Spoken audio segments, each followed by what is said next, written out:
সম্মানিত প্রিয় বন্ধুগণ, আপনারা দেখতে পাচ্ছেন আমি আজকে এমন একটি অসহায় ব্যক্তির মাঝে আসছি যে যে নাকি খুব অসহায়ের মধ্যে জীবনযাপন করে এবং এই ফুল গেথেই কিন্তু ওনার পরিবারটি চলে থাকে। আসসালামু আলাইকুম। ওয়ালাইকুম সালাম রহমতুল্লাহি ওয়া বারাকাতুহু। কেমন আছেন? আলহামদুলিল্লাহ, আল্লাহ ভালো রাখছে।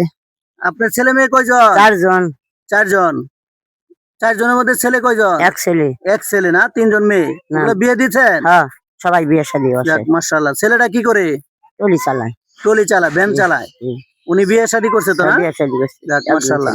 আপনার হাজবেন্ড নাই? না, ও আচ্ছা আচ্ছা। আপনার হাজবেন্ড মারা গেছে? মারা গেছে। ইন্না লিল্লাহি ওয়া ইন্না ইলাইহি রাজিউন।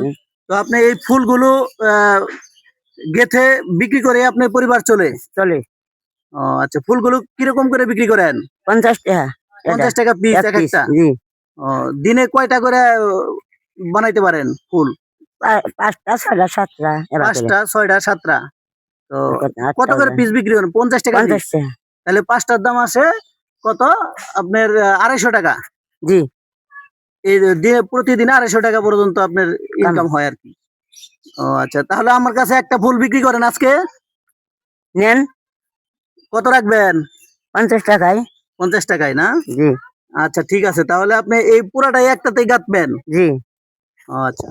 সম্মানিত প্রিয় বন্ধুগণ, আপনারা দেখতেছেন এই খালা প্রতিদিনই এরকম 5টা 7টা 2টা 3টা এরকম ফুল বানিয়ে বিক্রি করে এবং ওনার পরিবারটি চলে থাকে। ওনার স্বামী নেই। তো ওনার একটা ছেলে আছে। ছেলেটা ভ্যান চালক। তো ওনারও পরিবার আছে। তো সবকিছু মিলেই খালা খুব অসহায়ের মধ্যে জীবনযাপন করতেছেন। তো আমি খালার কাছ থেকে আজকে একটি ফুল কেনার জন্য আসছি। তো খালাকে দেখে খুব ভালো লাগলো। তো আমি আপনার কাছে একটা ফুলের দাম দিয়ে দিচ্ছি। তো আপনি আমার একটা ফুল দেন, হ্যাঁ? রাগ করবেন না তো? না। আচ্ছা।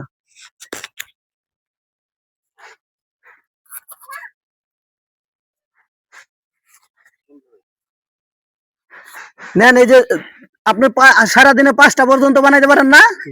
এই যে 5টা ফুলের দাম দিলাম, রাখেন। আমার একটা ফুল দিবেন, হ্যাঁ? রাগ করবেন না তো?